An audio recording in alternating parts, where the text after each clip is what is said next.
Welcome to the Dole Institute of Politics. I'm Bill Lacey, the director.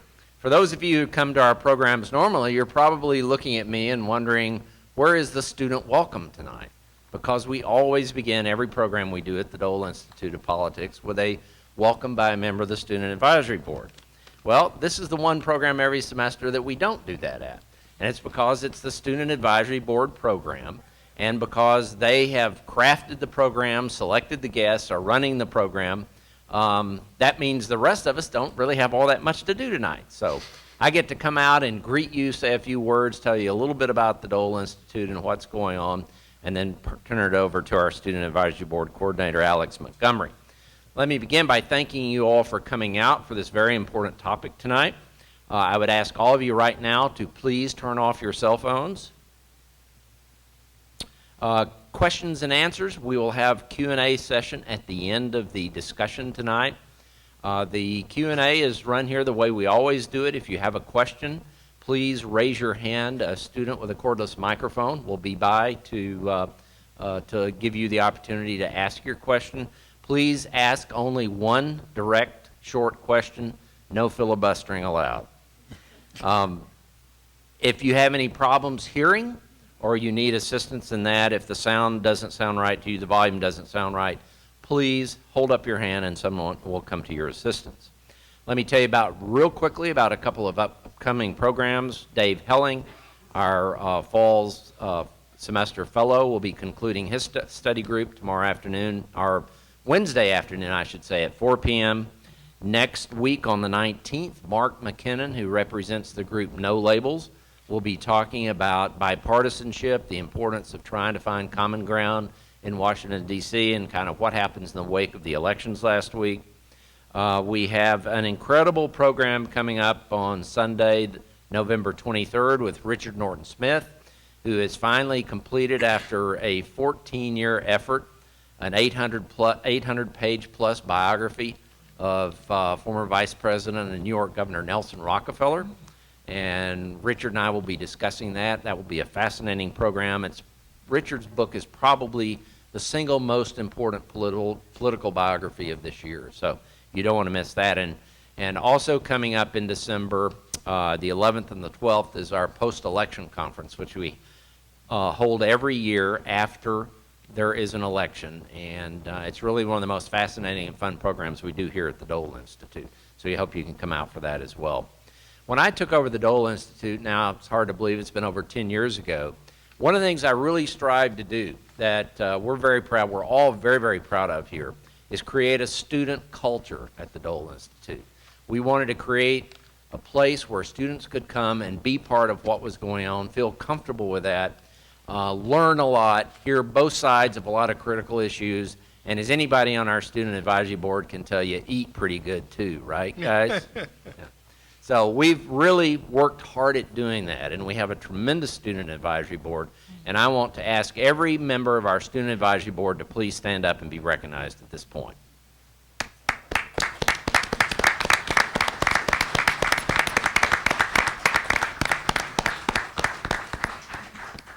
Thank you guys for all your help. Thanks for coming up with a great topic and for pulling together tonight's program. It's going to be really a lot of fun. As I said, this is one of my favorite programs. Because of our culture here, because of the Student Advisory Board, we're very pleased to be able to present this to you tonight. Alex Montgomery is our Student Advisory Board Coordinator. He has put together an outstanding group of individuals to talk about tonight's subject. Alex does a great job with our Student Advisory Board. He's built it up. He's built upon his predecessor, who I see is here tonight, Quinn Reed, and all of their predecessors. They always keep doing a little bit more every year, and that's what makes the SAB even more successful. So it's my great honor tonight to present the Student Advisory Board Coordinator of the Dole Institute of Politics, Mr. Alex Montgomery. Alex? All right, thank you, Bill. So I want to thank you all for coming tonight and give a big thanks to everyone who made this event possible, including all of the staff at the Dole Institute, our wonderful friends of the Dole Institute, and our Student Advisory Board. For those of you who don't know, our Student Advisory Board here at the Dole Institute is responsible for all aspects of tonight's program, everything you see from the program to being handed the program to, pretty much everything in between.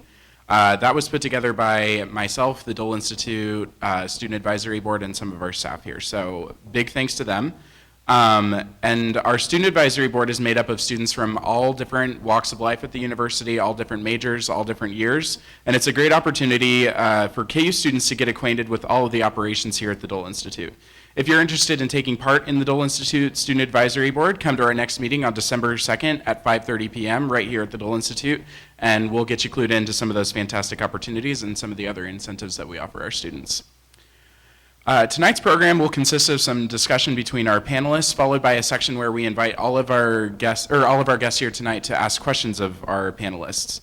So when the audience question and answer section begins, and Bill kind of touched on this earlier, if you have a question, raise your hand, and one of the Dole Institute student staff will find you with a microphone.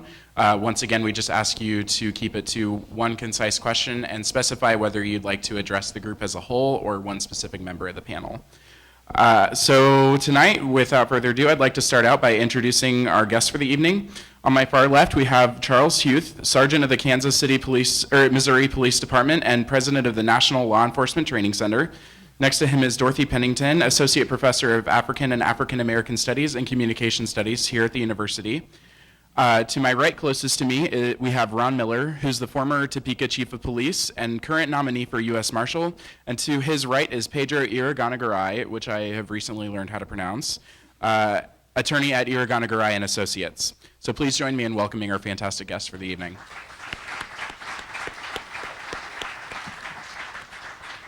So just to start out tonight, I'd like to make sure that we're all on the same page here. I'd like to ask each of you to define what militarization of the police really means to you. Well, first off, I think that the question assumes that it actually is happening. I think that's a question we need to really discuss. Is that a thing that's going on? Certainly there's a couple people in the country that are very intelligent that have developed a platform around this concept.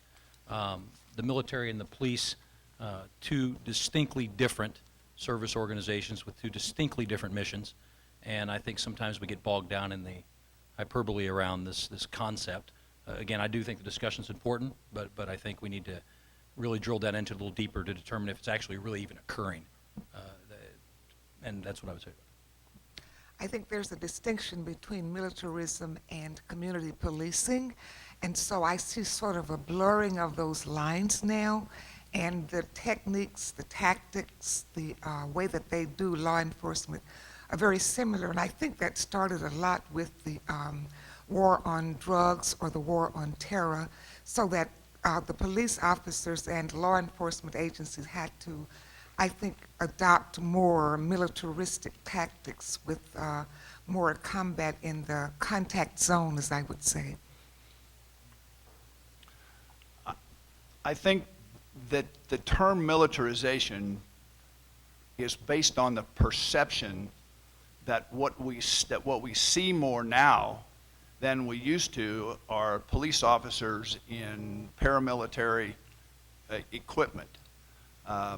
They're wearing basic duty uniforms, fatigues. They're wearing bulletproof vests. You see them maybe deployed with helmets and automatic or semi-automatic firearms. And we assume that they have become militarized in America, when the reality is they're capitalizing on equipment that is available to them, but there's a lot more of the equipment through the federal government's programs that are available to law enforcement that were previously used by the military but become surplus equipment, and it's all taxpayer paid for equipment. You folks paid for that equipment, and it's being used a little differently than it was originally intended, but there's a lot more things through that program, the 1033 program, than just the military firearms and bulletproof vests and helmets that you see. I'm not convinced that we're becoming more militarized. We're just capitalizing on equipment that is available, and you see it much more, and our perceptions are that we're seeing it more because of recent events in the Midwest. And so it's a problem, but is it really a problem?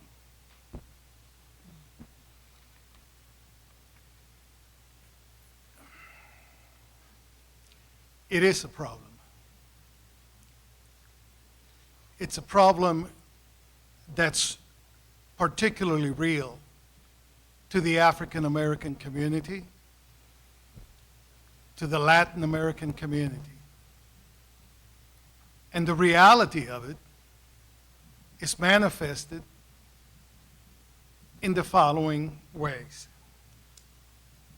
The program that Mr. Miller mentioned, the 1033 program, is a program that was initiated by Congress in 1989, authorizing Congress to aid in the war on drugs.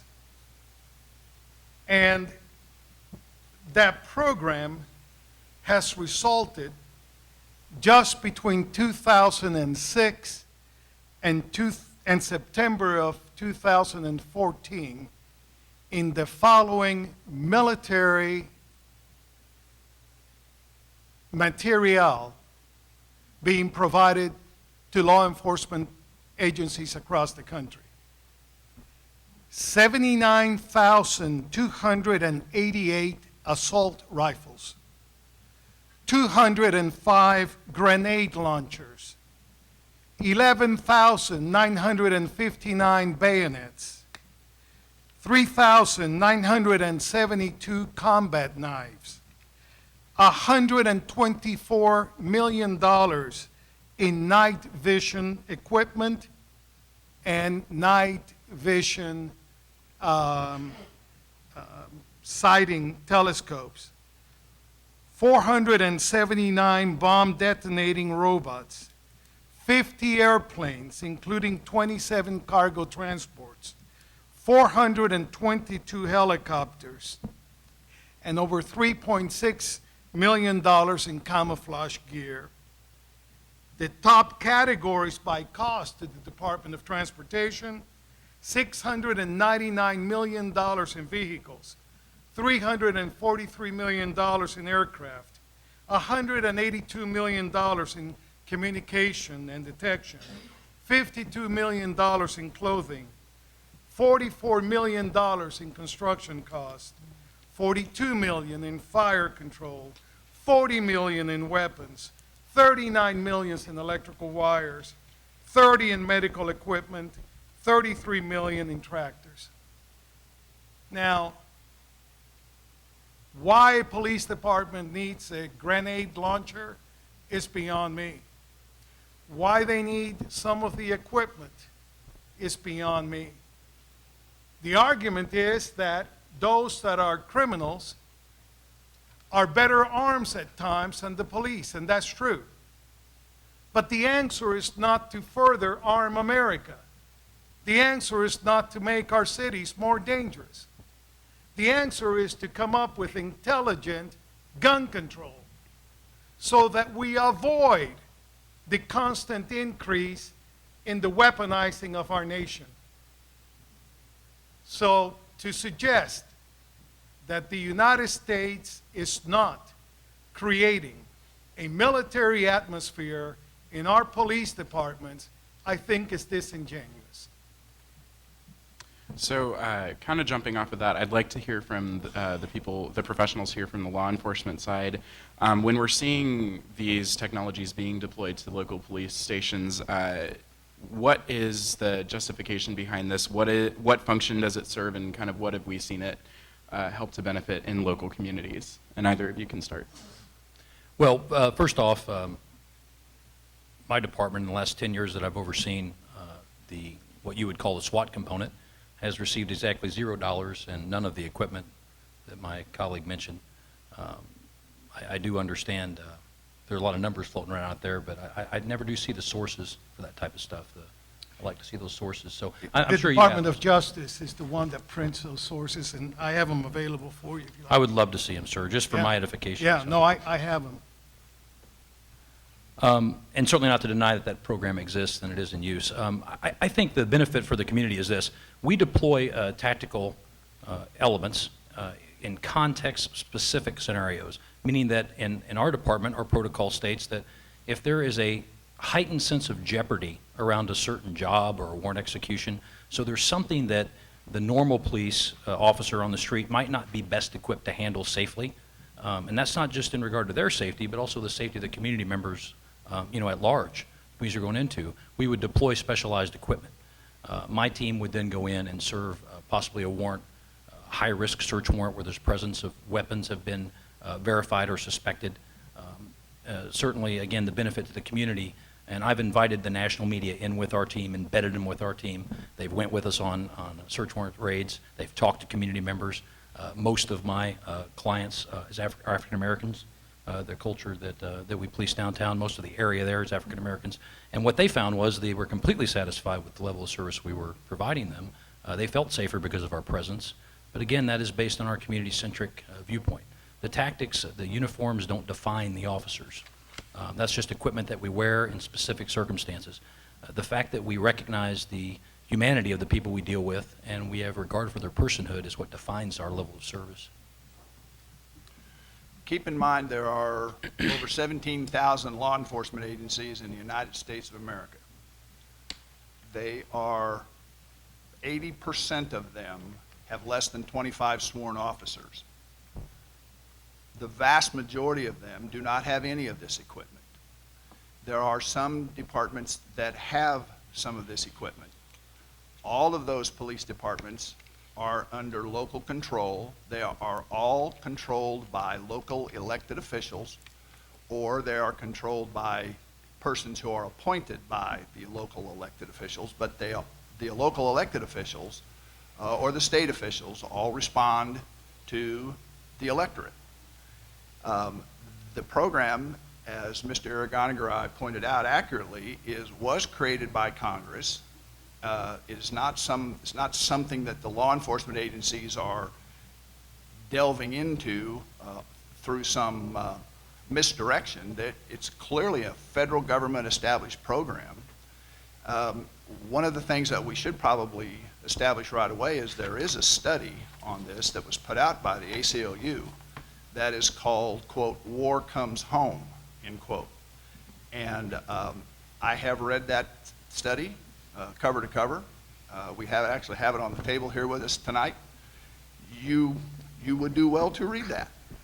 You would do well to read that. The quotations that he's made from that are exactly accurate. And there are a number of recommendations that report lays out that are worth reading. So to get on the same page, as Alex points out, we're really all coming from the same point of view. Well, we're coming from the same topic with differing points of view or perspectives.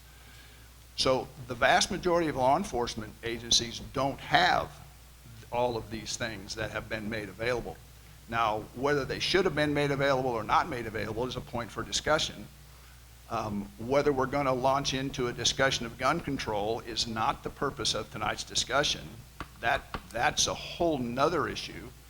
One I think that has been a topic of discussion in this setting.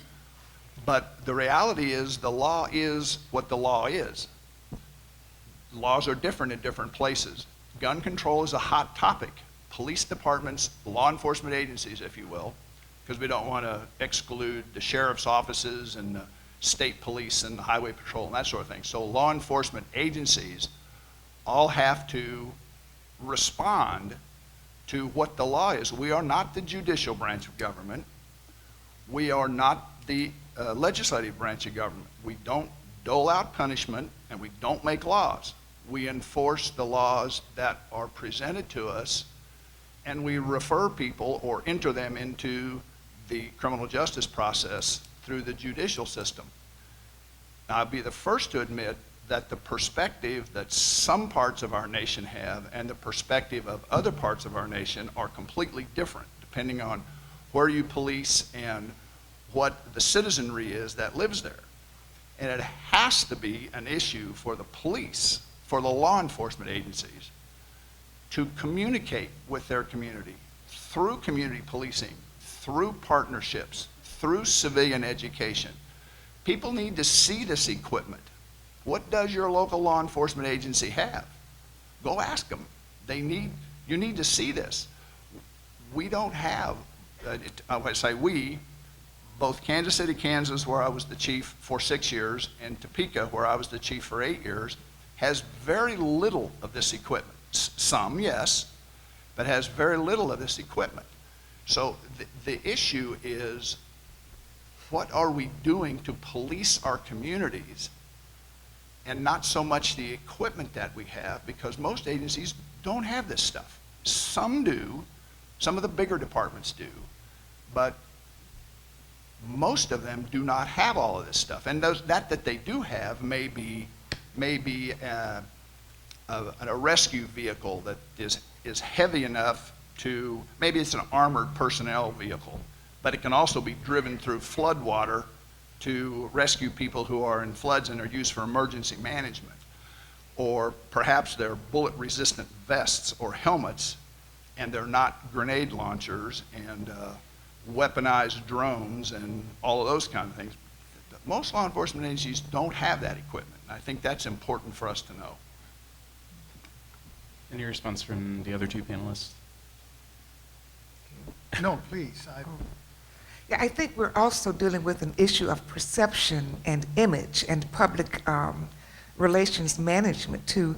So even if weapons like that don't exist, if there's the perception that they could or may not be, revealed or whatever, you still have to deal with the perception of that reality of confrontation, what happens in the contact zone, whether what happens is actually what happens is different than the perception of what perhaps could happen.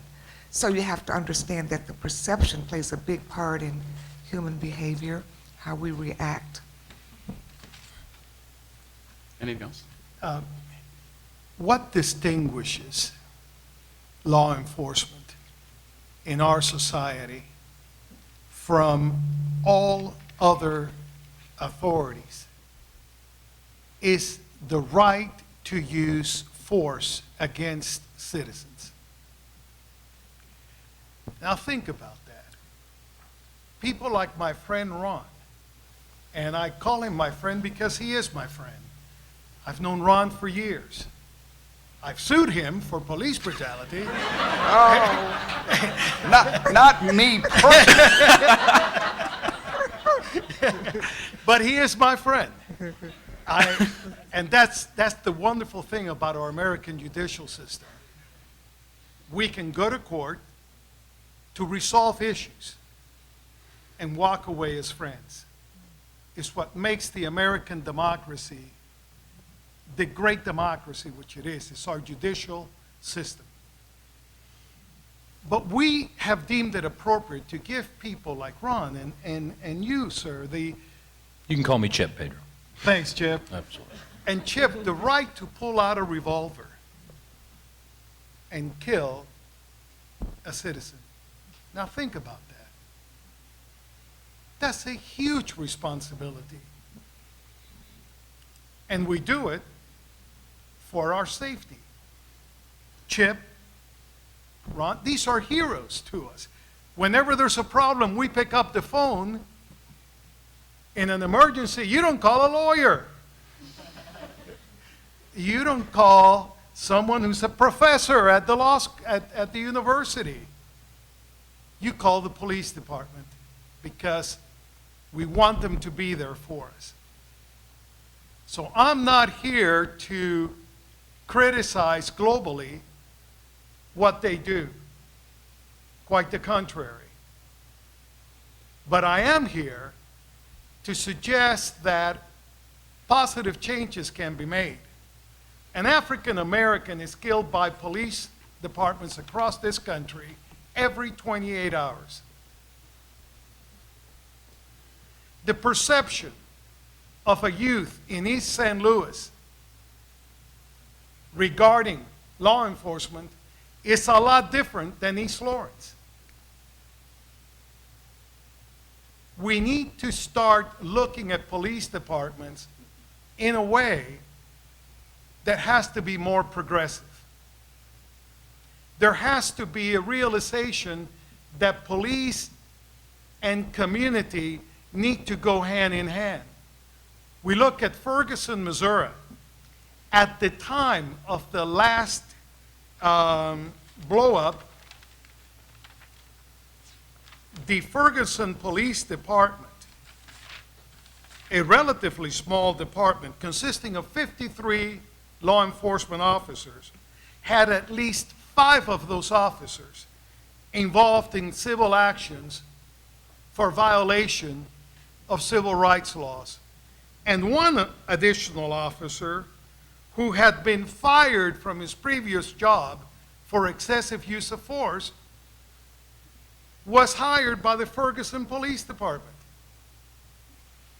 The allegations against the Ferguson Police Department include the killing of a mentally ill person with tasers, pistol whipping a child, choking and hog-tying a child,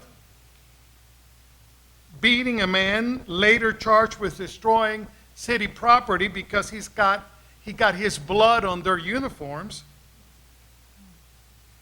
And while some of those allegations may not be true because they're still in litigation and they need to be resolved, we have hundreds of examples of unnecessary brutality. And my fear is that as police officers are provided greater and greater weaponry, there's a potential for greater and greater harm. We saw what the Department of Justice just did in Albuquerque, citing an entire police department for historic civil rights violations, the abuse of citizens. Now, for individuals that are Caucasian, middle-class Americans, this is not a big problem. But the African Americans that live in the inner city are our brothers and sisters. Those that we now simply refer to as the illegals are my brothers and sisters. And when we fail to protect the least powerful amongst us, we put ourselves in danger. So I think America needs to take a step back from the brink. And I applaud Chip for not having grenade launchers and assault rifles, but you're the exception, Chip. There are a lot of police departments that do have them.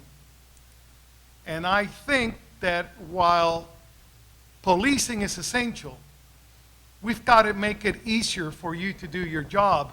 And I disagree with Ron that gun control is not part of this discussion, because it was the failure of having gun control that allowed the criminals to have 100 clips in the AR-15s and a variety of other assault weapons with which they outgun local police, which is the reason why they find it necessary to get assault rifles. So it's a spiral. And what I'm suggesting is, let's take a step back. Let's de-arm, diminish the arms available to criminals, and let's focus on police weaponry that doesn't represent the degree of lethality towards which we're heading. So I wanted to ask. Alex, Yeah, if I might, just for a second. Historically, let's go back and lay a foundation that I don't think anyone in this table or anyone in this room will disagree with. But we establish a jumping off point to get on the same page. Most of you are aware that Sir Robert Peel, in 1829, reformed the London Metropolitan Police. Well known historically. All you got to do is Google Sir Robert Peel and more stuff will come up in 1/3 of a second than you'll have time to read in 6 months. The reality is, let's establish that there's 9 principles. I'm not going to read them all. Just let me hit the highlights of them so we get a common frame of reference. The first is, the basic mission of the police is to prevent crime and disorder as an alternative to the repression of crime and disorder by military force. That's the first principle of Peelian reform from 1829. This is not new. The second one is, the ability of the police to perform their duties is dependent on public approval. which is much different than a military occupying force. This is the consent of the governed, if you will. The police must secure the willing cooperation of the public. The degree of cooperation of the public that can be secured diminishes proportionately to the necessity to use physical force. People will do what they're told to do, or will do what they agree to do, or people agree to do what the police are asking to do. It diminishes the use of force. Again, these are Peelian reforms from 1829 that are the basis of modern law enforcement in the United States. The police seek and preserve public favor, absolutely impartial service to the law, and without regard to justice or injustice by the laws that are established. We're not the judiciary, we're the executive branch of government. The police should use physical force to the extent necessary to secure observance of the law and restore order only when the exercise of persuasion, advice, and warning is found to be insufficient. The police are the public, and the public are the police. Paraphrasing the rest of that, the police are paid to do it full time, so you don't have to. You pay us to do it full time, and we get the training, and we train people, and we're responsible, and we're civilly liable if we don't do something right, as happens. Police don't get it right every time. They don't. And chiefs get sued just because they're chiefs. And that's the way it works. The police should always direct their actions toward their functions and never appear to usurp the powers of the judiciary. We don't punish people. That's not our job. And the rest, the test of police, I think maybe this one is as important as anything. The test of police efficiency is the absence of crime and disorder, not the visible evidence of police action in dealing with it. It's the absence of crime and disorder and not the visible evidence of the police having to deal with it. The issues that occurred in Missouri were not dealt with way long before the situation happened that caused it all to come to light. It was not dealt with then, it was not dealt with ahead of time, and so predictably things are going to happen. So from that common frame of reference, in my view, it's really pretty simple. If we don't have the support of the community, we don't have any support. And that includes the Latino community and the African American community. And that includes the people who are on the right and who are on the left and who are in the center and who are independent. I've made it a point in over 40 years of law enforcement to work collectively in a bipartisan way with all people. I have to be the police chief for everybody. But there is also a balancing act, and that is that we have to be concerned about the safety and protection of our officers. We have to be concerned that we recruit and train people like Chip Huth, who can run SWAT operations. And by the way, SWAT commanders aren't in charge of anything, just so you know. The police department command staff is in charge, or the law enforcement agency is in charge of how that thing is administered. SWAT is a function of that. Negotiators are a function of that. Detectives are a function of that. Street patrol officers are a function of that. But we have to be concerned about escalation, de-escalation. When things go up, they have to be able to come down, and we have to be able to control that. Community policing, building relationships, education of the community. There are cities like Boston, Philadelphia, Seattle, Washington, D.C. that are very good at crowd control. Very good at crowd control. And if you've seen those things in those various cities and sporting events and all kinds of things that happen after that, and protests and disturbances and all kind of stuff, they are very good at handling that. The vast majority of police departments are not that size, don't have those assets and resources, and the smaller departments, which in this case is what happened in Ferguson, Missouri, is thrust into a situation that they probably were ill-equipped to handle. So I don't really think we're all that far off in terms of where we're trying to go, but we certainly all have different perspectives on how we get there. But I thought the foundation of that might be useful. All right, so I want to shift it over to this side of the table for a moment. And we've all touched a little bit on this, and I'd like to get your individual opinions on it. Is this issue an issue of practice or perception? And then if it is perception, where does that responsibility fall? I think most of the examples of SWAT misuse are anecdotal. Certainly they occur. I would agree with Pedro. There's been some shocking things that have happened at the hands of the police. As he mentioned, hundreds maybe of alleged examples. Keep in mind, we have millions of contacts with people every day, so hundreds is not too bad. Medicine kills 200,000 people a year by human error, and we aren't talking about them. 200,000. The police nationwide kill about 380 a year. I will tell you that I think it is mostly perception, and we, the police, need to be accountable for getting our narrative out there and explaining to people why we need to, or how we want to make contact with them and build relationships. I think we bear the brunt of the responsibility for reaching out to the public. It'd be nice, as if Ron said, if the public would come to us, but you know what, I understand there's a lot of competing interests. People have a lot of things on their mind, and I think for us, it's good for us to get out in front of it. It's good for us to get out into the community, to educate them, to invite them in. This isn't rhetoric, we police at your pleasure, and in my opinion, you need to define for us what you think a safe, secure community looks like, and we need to police you that way. And that's probably the best way to do it. The last thing I would say is, and Pedro keeps coming back to the African American community, one of the most challenged communities in our country. Hey, no one knows it more than me. I'm there every day. I've changed diapers in people's homes that are African American. I have bought car seats. I have made baby bottles with my team in those homes.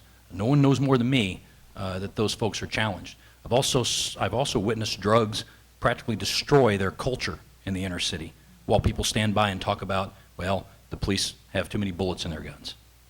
That's not the issue, and none of those folks that we reach out to compassionately and serve, starting with heart, care about what we're wearing. That just isn't the case. If we solve all the other issues, and if we can compassionately reach out to people and do the best we can at policing, and we can solve all these other problems, and then we want to talk about what kind of pants we're wearing, then that's the time to do it. But that is not the issue, in my perspective, empirically, actually on the ground, as you would say, that's not what I've seen. So. I think, again, there's an ambivalence in perception. I think that while this sort of goodwill deed does go on, there's still the coin on the other side, or the oppositional discourse, which says that a lack of trust still exists, and that there's a sense in which there needs to be a basis for building common ground. So I don't see those as polarized situations, either welfare or militarization. I think there's a way in which the lines are still sort of blurred, and that not everyone comes down in terms of a bipolar opposite of either welfare or community policing or militarization. So I think we need to have a more holistic approach to putting all those things together so that the person who is receiving the welfare doesn't also become the victim on the street corner. So if we can make a holistic view of that, I think we'd be better off. That's a great point, Dorothy. I just want to say. Any comments? Just a couple. I mean, I hear these arguments about drugs. Well, first of all, I think the war on drugs has been an abysmal failure. I think we're wasting billions of dollars. We're putting a lot of people in prison, and we're getting absolutely very little out of it. I also think that the war on drugs has been disproportionately fought against African American and other minorities. For years, an African American caught with crack cocaine was to serve multiple of years in prison versus regular powder cocaine, which was the Wall Street drug of choice. Didn't see many Wall Street brokers get arrested, but yet everybody knew they were doing it. So whether it's the war on drugs, however we want to look at it, I do believe that it is a very true and proven fact that minorities are on the short end of it. First, they can't not afford legal representation most of the time. to defend themselves. They rely on public defenders that are both underpaid and have workloads that are huge. So I believe a holistic approach is important. I fully agree with you. But the holistic approach is not being improved by grenade launchers or assault weapons. And I think that's the subject that we need to address. Is the way to resolve community police issues, is the way to do that the further arming of America? Because I assure you, if you give police officers assault weapons, the next thing you know is criminals are going to find ways of getting machine guns. And that's a battle we cannot ever win, because we, the citizens, are in the middle. I believe it is important to address police issues, not beginning with you guys, because by the time Chip and Ron get the problem, it's already too late. We need to start in Kansas with getting back to the most important service our state can provide, and that is good, solid public education, allowing children from an early age to understand the difference between right and wrong. We need to have the development for jobs, so it's not just the rich passing down a few dollars to the poor.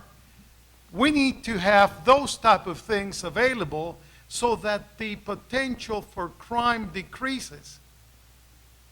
Crime is never going to be stopped by Chip and Ron. It ain't going to happen. The only way that's going to happen is if we as a society make criminal conduct less attractive.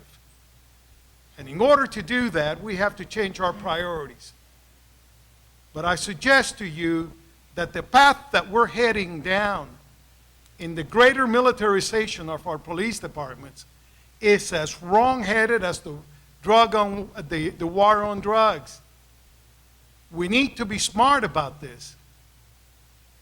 And I'm afraid that more weapons, more bullets is not the answer. So just to kind of take it back just for a moment, I wanted to talk about the actual distribution chain for this gear. So when we're looking at a request for this advanced gear, these grenade launchers or assault rifles or whatever you may define that as, who actually initiates one of these requests, and then who receives the request, who reviews the request? What's the process for that? Well, it goes to the Department of Defense. And the Department of Defense, there is a whole section that deals with these types of equipment that are now outdated. And a question that I would ask for you is, who are the patriots that are manufacturing these weapons? And don't you think it is in their best interest to have them chipped out so that more manufacturing can occur? Follow the money, folks. I guarantee you somebody at the Defense Department thought about the fact that if we start passing these weapons down the road, we're going to need more weapons at the Defense Department. And there's more sales. So there are bigger issues that we need to look at. But there's an entire system at the Department of Defense set up. And what happens is law enforcement agencies across the country, and there's over 17,000 of them, can make a request for these weapons. And then they're made available, free of charge. Well, they're not free of charge because we're paying for them. And we're going to be paying for newer weapons. And that's how the ISS program works. 1033 program that we mentioned earlier is through the Department of Defense. And it goes back to the Violent Crime Control and Law Enforcement Act of 1994, Title 11, Subtitle D, police pattern and practice protections from which this whole system then later developed in 1989. So one of the things you know for sure, if you're going to be on a panel with Pedro Irigonegaray, you better do your homework. Or if you're going to end up in court with Pedro in court, you better know what you're talking about. So the question was, the direct flow of that stuff comes through the Defense Logistics Agency and all the things that he already said, to a thing called the Defense Reutilization and Marketing Office, otherwise known as DRMO, or nicknamed DERMO. And it's a 1033 program that's available, that's established by federal statute to allow this sharing or reutilization of this equipment to occur. But some of this equipment, and this is only a minor point, some of this equipment really, you really don't want some of this stuff. We've looked at it and we say, well, we really don't want that because we don't have any way to maintain it. Well, how are we going to take care of an armored personnel carrier or an MRAP that might be made available to us when we don't have the funds or the ability or the expertise to care for them? You got to maintain it. You got to make sure it runs. You got to make sure all the stuff works. So we just pass on a lot of that stuff. We don't have any aircraft. We don't have any unmanned aerial equipment. We don't have that. But it does come through the DERMO or DRMO 1033 program. And it's made available, and equipment can be procured through state coordinators and people that exist and all this other sort of thing. But keep in mind also that there are many other types of equipment that come through that program. Filing cabinets, computers, rescue vehicles, vision optics, aircraft generators, bleachers, emergency management equipment, refrigerators, fire suppression gear, clothing, and that this stuff, this type of equipment is in use all over the world because this stuff is exported and sold in other countries and allied countries and all this kind of stuff have all this same kind of stuff. Now, I'll remind you what Dwight Eisenhower made a comment about, which I guarantee you Pedro will remember. No, I'm guaranteeing you he'll remember this. Beware of the military-industrial complex. Okay, the point is, I get that. I'm a local police chief. I get that. But on the other hand, some of this equipment is really more innocuous than other types of equipment. But there are weapons, and there are some assault weapons that have been procured through those programs, and some of those are deployed into field patrol units, not necessarily SWAT teams, but deployed into field patrol units so that responding officers are not outgunned by the bad guys. I'll take you back and remind you, some of you will remember this, it will be directly proportional to how old you are.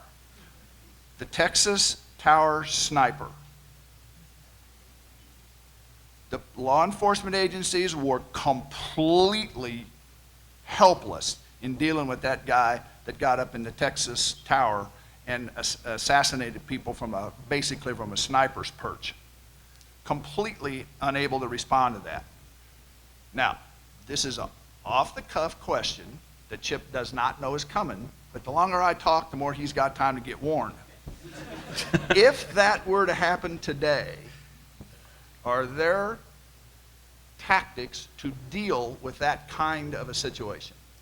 Yes, and furthermore, I think that if hostages are taken or a sniper attack is initiated in any town USA, the citizens of that community should have a reasonable expectation that their police department would be able to respond.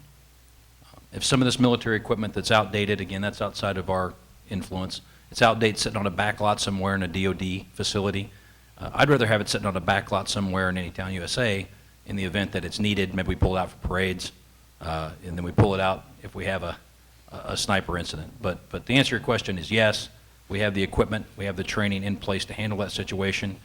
We learn from the mistakes of others because we do know that we might not live long enough to make them all ourselves. Now, let me give you another one. Now, many more of you will remember this one. The North Hollywood bank robbery done by two guys that were in body armor, all the way including helmets and body armor. And after they robbed the bank, walked around the neighborhood shooting people because they were full body armor, assault weapon, and they shot people, and the police, the responding police officers, put rounds on the target, hit the subjects, and had no effect. There are now procedures in place where that's not going to happen either, because we're reacting to these kinds of things. So in those cases, we weren't ready for that. And then there are things like Tech 9s and AK-47s and fortified drug houses and all that from the drug epidemic in the 80s. Crack cocaine's really a product of the 80s and newer. In terms of commercialization. And I remember, and Kansas City, Kansas, by the way, is a 50-50 community. And what I mean by that is, it's a community that is 50% European Caucasian and 50% all other diversities. And KCMO is similar. So we have diverse communities where we have to communicate. And I agree completely that it's up to the police in the local communities to be the ones to reach out and deal with the issues that have to do with perception, and the whole idea that there's this disconnect between what's actually happening and the perception of what's happening. You know, perception is reality for a lot of people in their community, and it's up to the police, it's up to the government to reach out to that consent of the governed, to reach out to those folks in whatever community that is in. And having been the chief in Topeka, I guarantee you there's a difference of opinion on what happens in inner city Wichita and inner city Kansas City, Kansas, and what happens west of US 81 in the state of Kansas. Altogether different point of view. Point is, law enforcement's got to deal with all parts of the community. So those are things that led us, and I agree with many of the things that Pedro points out, but I'll say one thing I do agree with, and that is, what happens is communities expect hostage taking, barricaded gunmen, snipers, rolling gunmen in neighborhoods that are shooting up neighborhoods and laying down 100 or 150 rounds of 223 ammunition in an intersection. They expect the police to deal with that. Now, I didn't dream this up or think this up, and it's cited in the ACLU report. One of the places where we kind of went off on a little different tact is in the war on drugs, when we started using SWAT teams to raid drug houses.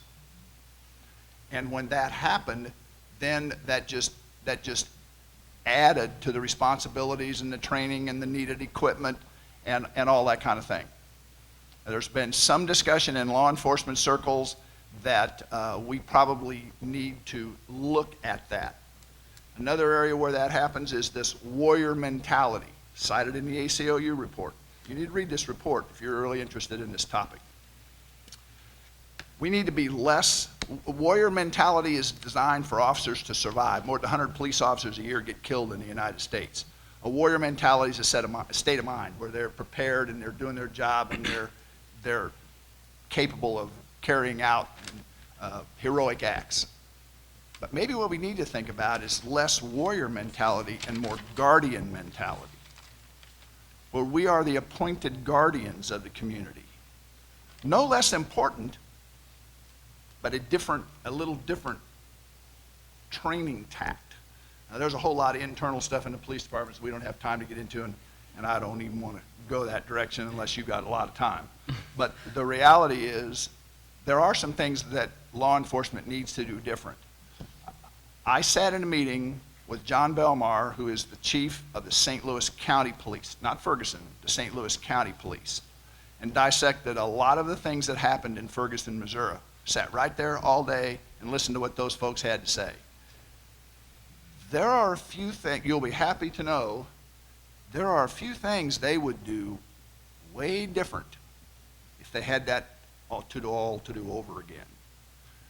So now look forward, project forward, and watch what happens, because now the big deal is what's going to happen on the indictment. Will it happen? Will it not happen? What will happen in preparation, all this other stuff. Look and see what might be different this time than was last time, because now they've had time to educate, train, prepare, work on how to respond to this more effectively with the Department of Justice and law enforcement professionals wanting to work with a smaller agency. All right, I'm going to bring it in for one last question before we get to the audience Q&A. I just wanted to ask you all, has this military equipment being distributed to local police forces at all degraded the relationship between communities and their local posts? And if so, how can that be restored? I can only speak from my experience, not only in Kansas City, but teaching nationally and consulting nationally with other police agencies. I haven't seen it. Again, I've heard about the concept. I've heard a lot of talk about that, but I haven't seen it. Again, I think it goes back to the officers and their ability to build relationships with the community and leverage those relationships to get the job done. Communities expect us, as Ron said and Pedro said, to be able to handle dangerous situations. I will concede absolutely that there are departments that have adopted this mindset, that really the effects of their misuse of these things are quantum. They just cascade out in ways that we can't predict. I mean, for every good, 20 good acts we do, we get one bad example, and then that makes the media. I will say that the community needs to step up on that kind of stuff. We need to actually have the community speak up and say, look, you're accountable to us as police agencies for what you do and how you do it, and we expect accountability. We expect the community groups should be more engaged in policing their police and asking questions, and we should be more equipped to answer those. So, I'd like to pick up with that to say that, for example, in Ferguson, Missouri, there is something now called the Don't Shoot Coalition, and they are kind of a consortium of different interest groups, and so everyone is anxiously awaiting the decision by the grand jury as to whether or not the officer who shot Michael Brown in Ferguson will be deemed, culpable or whatever.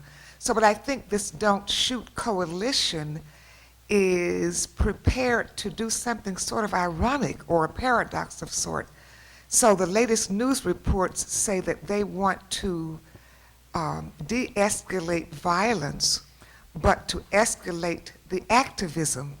So how do you resolve those two contradictory things? So it's going to be very interesting to see how that happens. But I do think you'll see more organizing by community groups, and maybe that will lead to some of the common culture dialogue that we're looking for.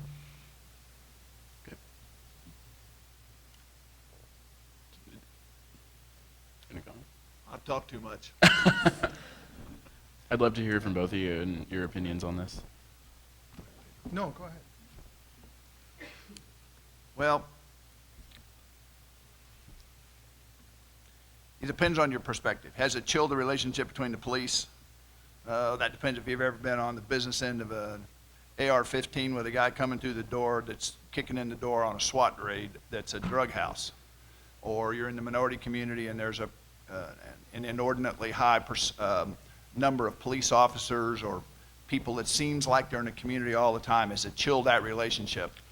I'm not so sure that it's the weaponry or the equipment as it is a failure of the police department to build a proper relationship with the communities that they serve in the first place.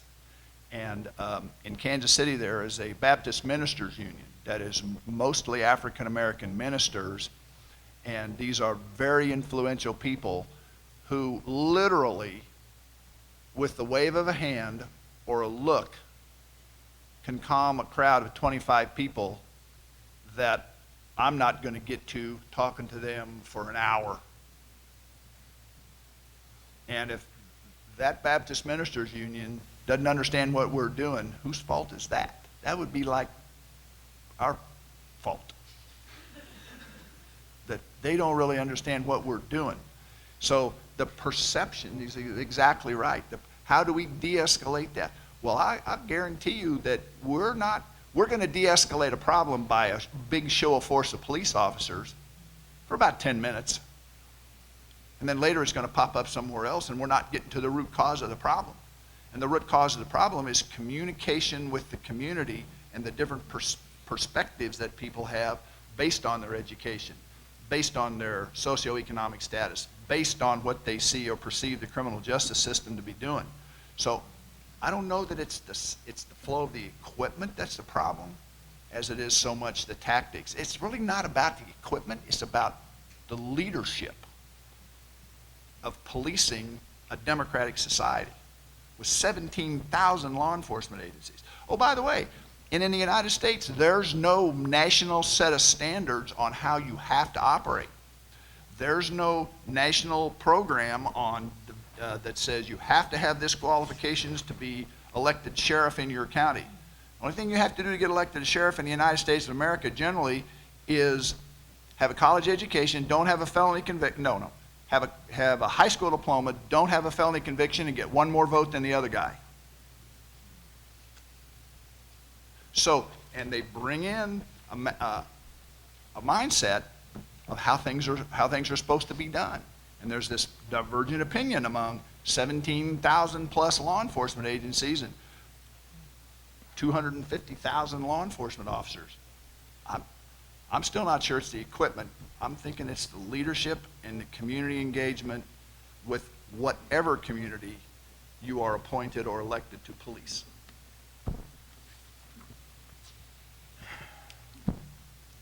Well,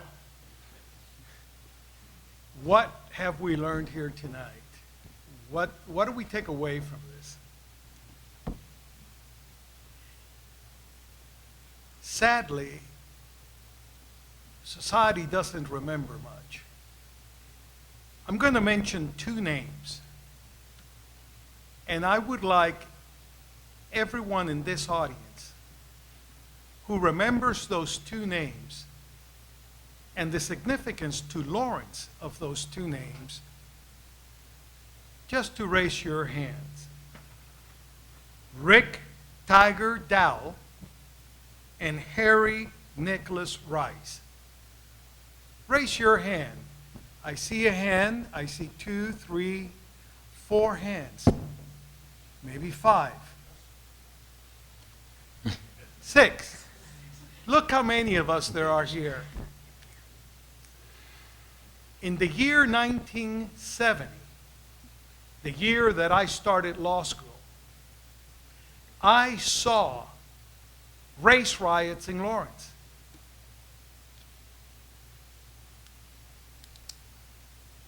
Race riots. 2 young men lost their lives. Those 2 that I mentioned. Police officer was shot through the chest. There was a raging gun battle at 10th and Pennsylvania. 45 armed African Americans. That was not long ago.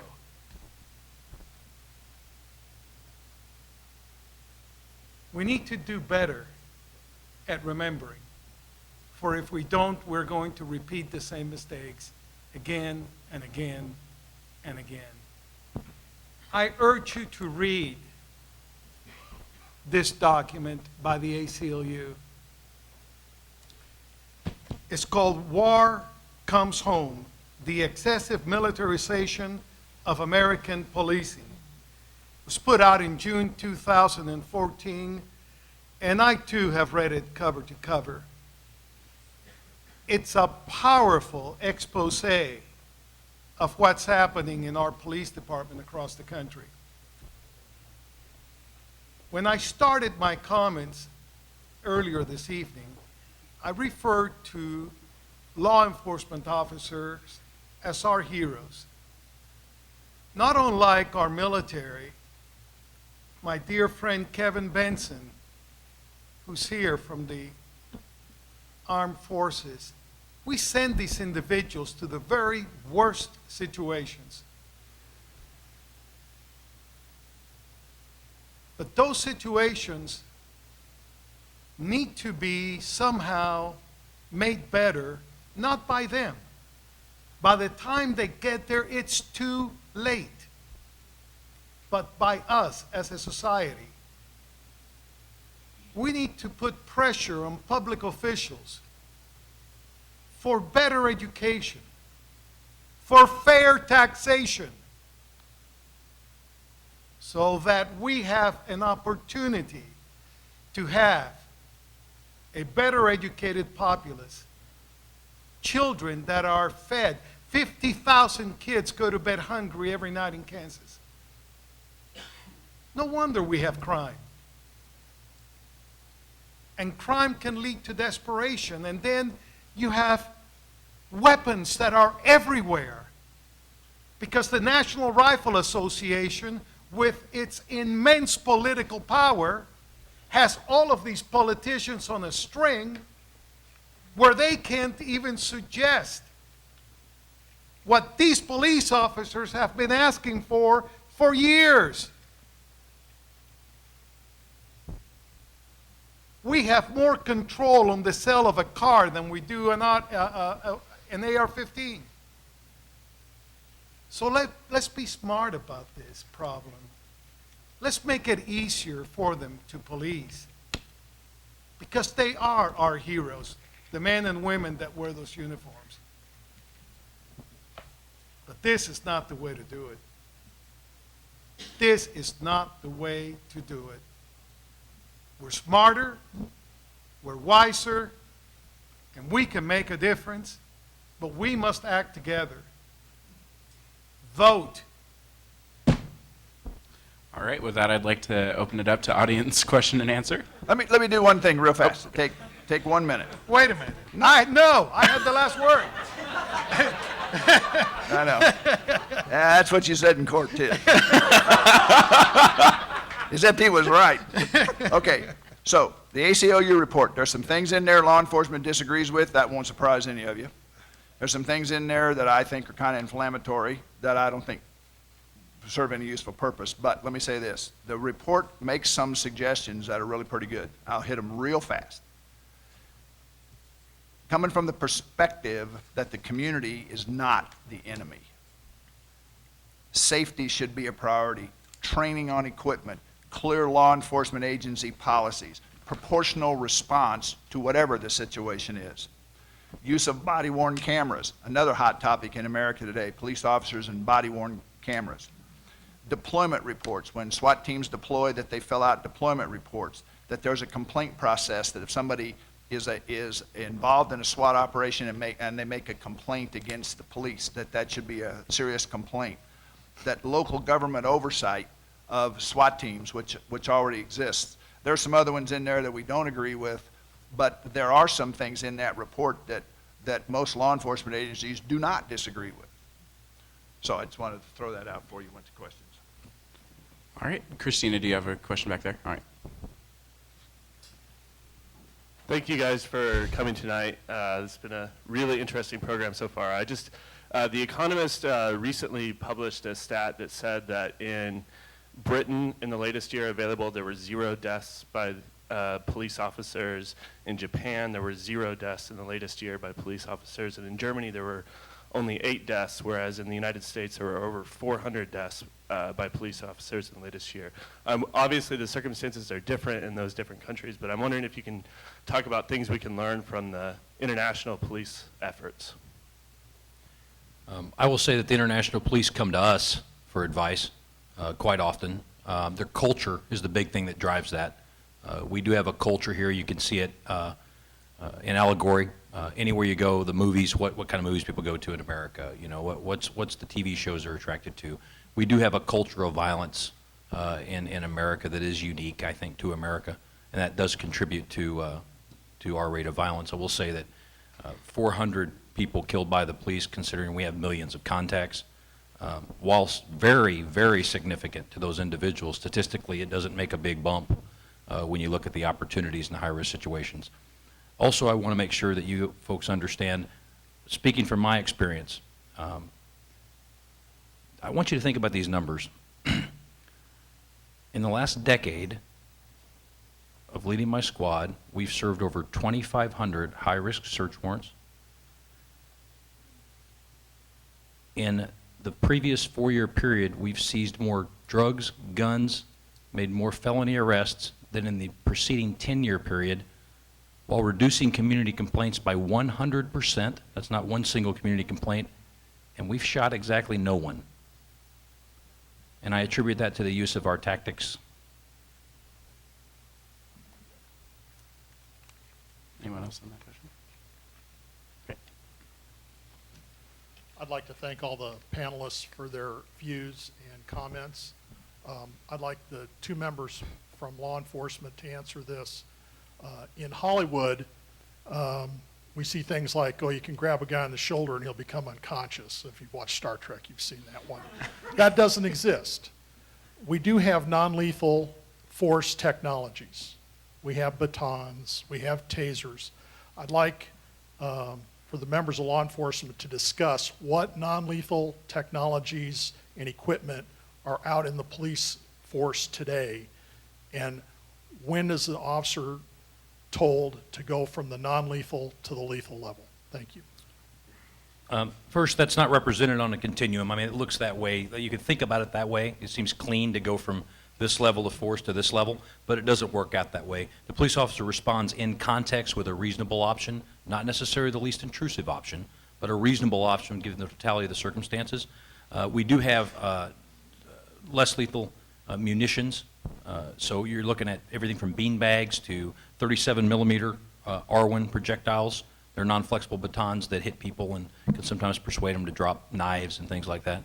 I've been hit with one. It persuaded me. We have OC, which is oleoresin resin capsicum. It's what you guys might colloquially call mace, deployed in all kinds of different varieties, all kinds of different platforms, from fire extinguisher versions to little pepper spray they carry in their belt. Of course, the taser is a hot topic that's out there as well. It has a non-lethal, if you will, potentially non-lethal alternatives that are out there. Ron? Those are all available. Beanbag rounds can be fired out of a 37 millimeter grenade launcher. We're not launching hand grenades, we're launching beanbag rounds, and they are pretty effective. Officers are trained, officers carry intermediate weapons, batons, OC spray, tasers. All the Topeka police officers that want to carry tasers are deployed. I'll make a comment that you need to let this roll around in your brain for a second.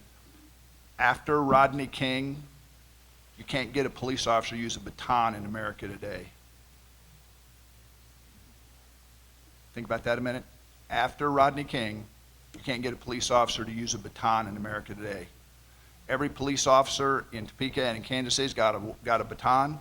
They don't use them because they're afraid they're going to get seen putting a stick on somebody to defend themselves. That's going to get captured on video, and the next thing they're going to be is on the front page of every English-speaking paper in the world, or they're going to be on CNN in about 10 minutes because somebody uploaded that to YouTube and CNN downloaded it, and now it's viral. So they don't do that. Tasers and OC spray, less intrusive, so to speak, more camera friendly if you use a taser on somebody. So those are intermediate weapons, less lethal munitions that are out there, and so they use those, and we do teach a continuum. It doesn't always work, but it's a response to a threat. It's to respond and overcome force or resistance. The force overcomes the resistance. So if the person resists at this level, the police can go to that level, and you can escalate up the continuum or along the continuum and de-escalate down the continuum. If you pull your gun on somebody and point it at them and they drop their knife and give up and lay down on the ground, why would you ever need to shoot them? You de-escalate, you escalate. So there are these different kinds of verbal commands. We also have a thing, a lot of police departments do, is called verbal defense systems, or otherwise known as verbal judo. Officers are trained how to do verbal judo and how to overcome resistance or people who are want to be obstinate about things by verbal commands and verbal judo so that they can gain voluntary compliance, if you will, Pelian reform persuasion rather than force. So there are a number of different things that law enforcement have available, and they use them very effectively. And every time a police officer in Topeka uses force on anybody, they have to file a use of force report or a defensive action report. We're governed by the laws and court cases on Graham versus Connor and Tennessee v. Garner and these various lawsuits, various laws that exist because of lawsuits that were filed and Supreme Court rulings on these things. So it's pretty controlled considering the millions of contacts that exist and the use of force reports. Any police officer in Topeka, Kansas uses force on somebody has to file a defensive action report, and that has to be reviewed by a supervisor who responds on the scene, who interviews that person and witnesses and gathers information, and we have force investigation teams, a DOJ recommended standard. And now sometimes things get off the track, but when they do, we're liable for that, and lawsuits happen. But that's the answer to your question, sir, on the different kinds of things that are available. Okay, we got a question in the back. This question is for law enforcement professionals. Since 2009, there have been several DHS documents, training manuals that have been leaked to the press, which identify returning veterans such as myself as domestic terror threats. Eventually in 2009, this prompted a response from Janet Napolitano. So what's concerning to me is that some law enforcement agents have come out and said that this militarization of the police, the MRAPs, et cetera, could be necessary for veterans such as us who have combat experience and can defeat law enforcement techniques. So my question is, have you experienced this type of training narrative from DHS? And if so, do you agree with it? Well, I'll take that first. I've never heard of that. I'm not certainly questioning the validity of it. I'm sure you could show it to me. That's a shame. I'll say that publicly. We should be honoring our veterans. The only training that we do regarding veterans currently is how to handle issues of PTSD, how to, as Ron said, de-escalate, and then how to be alive to these issues. A lot of people are running around out there that are suffering, and we treat that like we would any other emotionally disturbed person. So specifically, no. I've not heard that, and we have no plan to deal with that. And in my vast SWAT experience, I've never dealt with a combat veteran who's ever been a problem, not even once. Not saying it doesn't happen. I've never dealt with it. MRAP, just so you know, for standardization, stands for Mine Resistant Ambush Protected Vehicle, MRAP. And it's really an armored personnel carrier. It's really designed to protect the officers, the occupants, or people they're trying to get in front of or get between. But we haven't had a noticeable problem. If I understand your question correctly, we haven't had a problem with veterans in that situation, and we also don't have an MRAP. We do have an armored vehicle that we purchased with grant money, which is a whole nother discussion down this road. But we did acquire an armored personnel carrier that we can and have used it successfully several times to extract people or move people out of buildings and let them get behind the truck and then move away rather than have them in a line of fire. So we have used those vehicles, but we haven't had a combat veteran problem that I'm aware of. Okay, I think we got time for one or two more questions. Joey? So I want to, first of all, thank the panelists as well. I think I learned a lot tonight from the conversation. And at the beginning, it seemed to me that much of the construction of the issue of militarization was framed around weaponry and equipment. But I wonder whether that's not a symptom of sort of a larger kind of militarization. And in particular, Professor Pennington's initial description of the concept of militarization focused on the idea of war on drugs or war on terror, and Chief Miller's comments about the sort of warrior mentality. So I wonder what you think about the idea that the militarization is about this larger construction of law enforcement activity as a kind of war? I think that's such an intelligent question. Matter of fact, the only more intelligent question I've heard tonight is the one I'm going to ask. Are these pens free? I got more if you need more. Okay, just wanted to check that box. I think that's a huge issue, and we fight it all the time with police officers.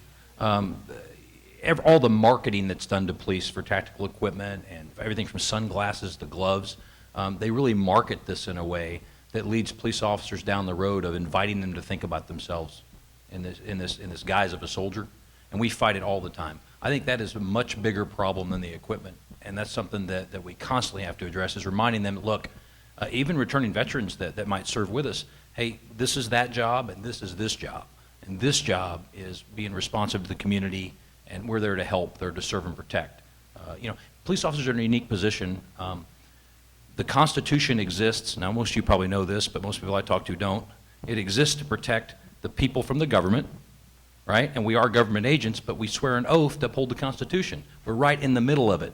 It couldn't be a more precarious situation. It's actually kind of fun, when you think about it. But so no, that there, as a matter of fact, I will take that away with me as something that I will tend to focus on more. That's the bigger issue, in my opinion. I think you're right. Let me read you a comment that I wrote down when I came tonight. You tell me who said this. Whenever people are well informed, they can be trusted with their own government. And the second thing is, educate and inform the whole mass of people. They are the only sure reliance for the preservation of our liberty. Thomas Jefferson wrote that. So well-worded questions from the audience are appreciated and serve those two comments well.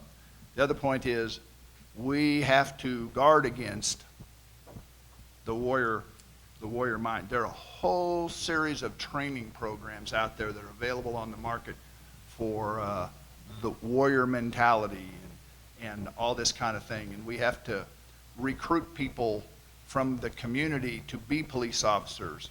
Peel's the seventh principle is the police are the public and the public are the police.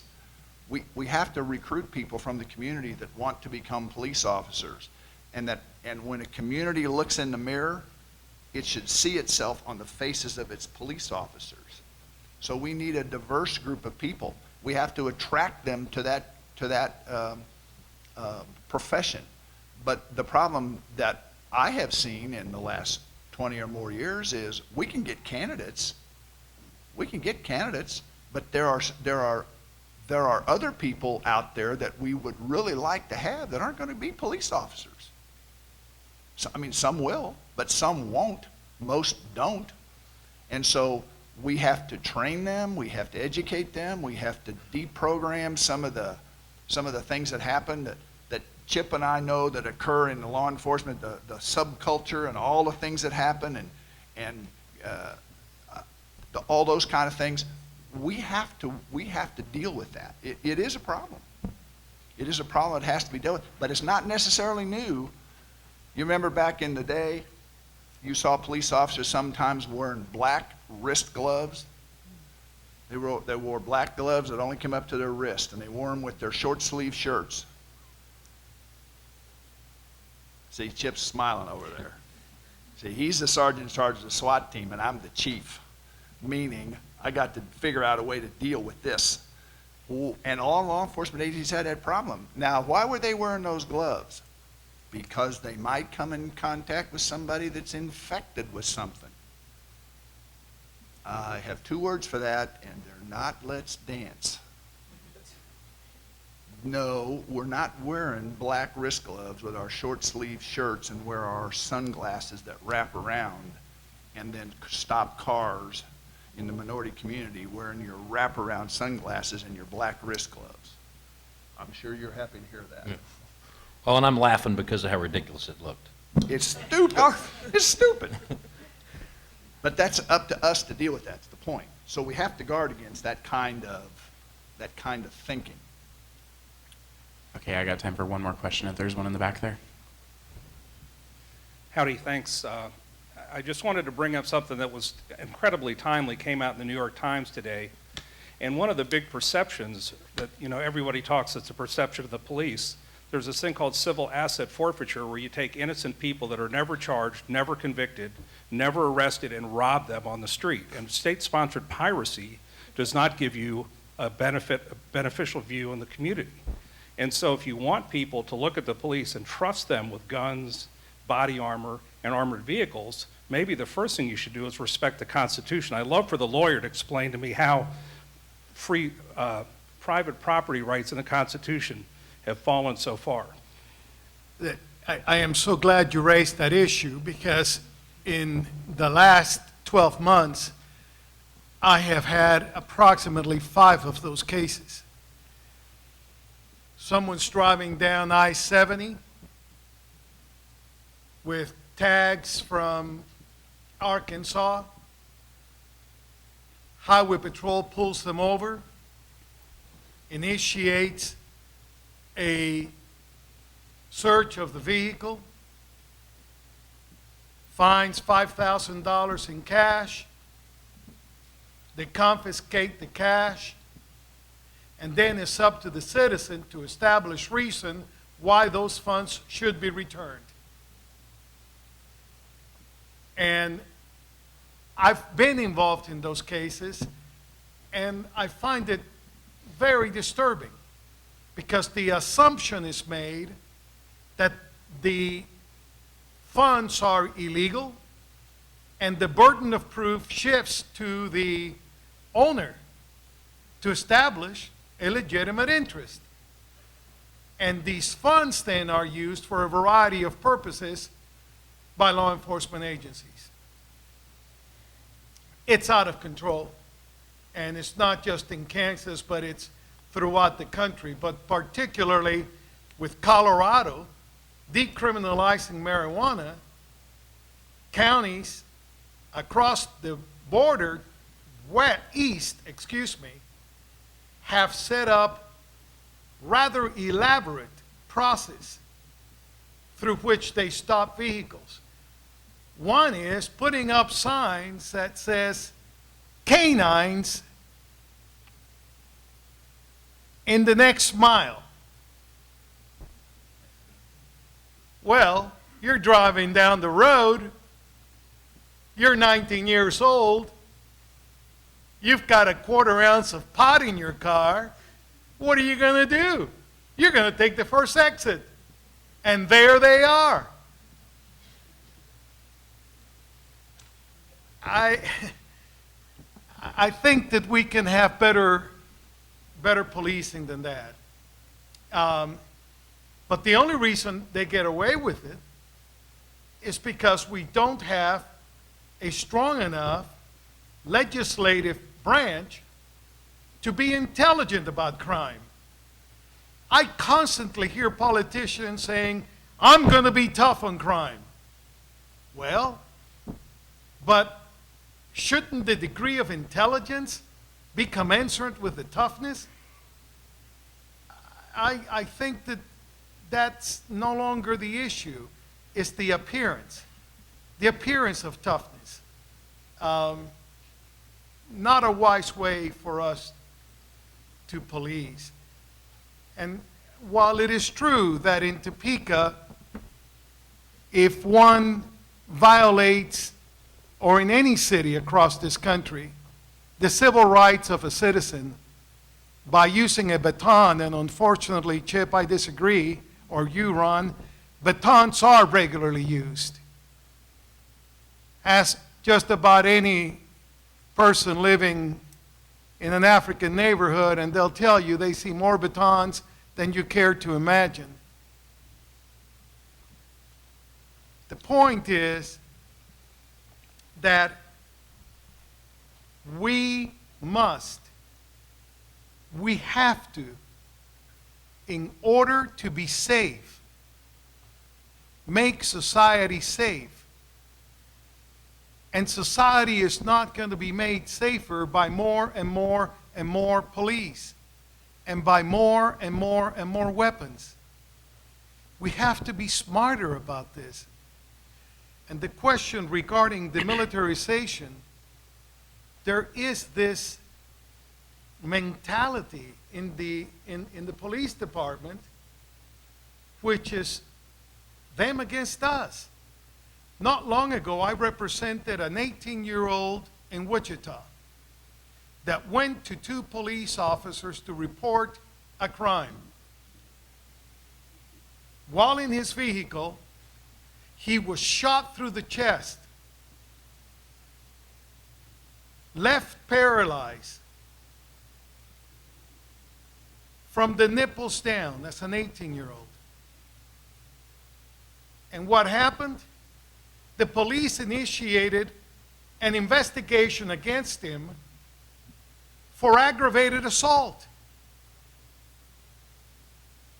which was then joined by the KBI, who conducted an investigation and found nothing wrong on the part of the officers. And what we had to do, we had to hire police experts and conducted the investigation of the shooting with lasers through the hole in the windshield, with an individual model sitting in the driver's side of the same height as our client, where we then took the point of entry and with a laser and a string took it straight out to where the officer said he was standing, and then provided animations to show how what the officer was saying could not have possibly happened. The officer was never prosecuted. The city of Wichita paid us $5 million on that case. But had we not taken on the case, my client stood subject to being prosecuted for aggravated assault, when in fact he was an innocent 18-year-old who went to the police to report a crime. So when these events happen, I think it's important for the police department not to protect their own, but to do thorough investigations. Thorough investigations. And like that, I have had several brutality cases in which always the victim is the one being investigated. Always. But again, by the time the police gets involved, it's too late. If there is something that we can leave with tonight, it's that we need to help these ladies and gentlemen, not by more weapons, but by providing a safer society in which they can police. And a safer society is going to occur through education, job opportunities, and better understanding between all of us. Not until we find what's common between us are we going to be able to change this spiral of violence that's consuming us from the inside out. The only thing I would add back on the question was, remember that no search warrant is ever executed. Let me rephrase that.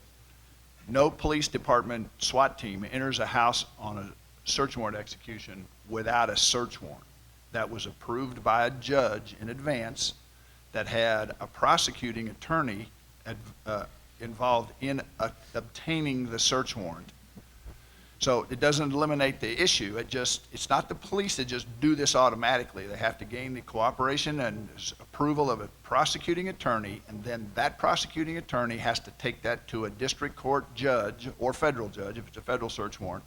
So there's a search warrant authorized by a judge. And with regard to asset forfeiture and property, we might seize the asset, but before it's forfeited over to the police, the money, the car, the boat, whatever, there is a forfeiture order that is entered by a judge who orders the asset forfeited to the government. So it's not the police that are just doing this willy-nilly on their own. They're having to make this case for a prosecutor and a judge, and many times search warrants don't get approved if they don't think we have the case, or assets are not forfeited to the police or the government Then if it's forfeited to the government, if money's forfeited over, it has to be put in a special fund, and there's state legislative requirements on what happens with that.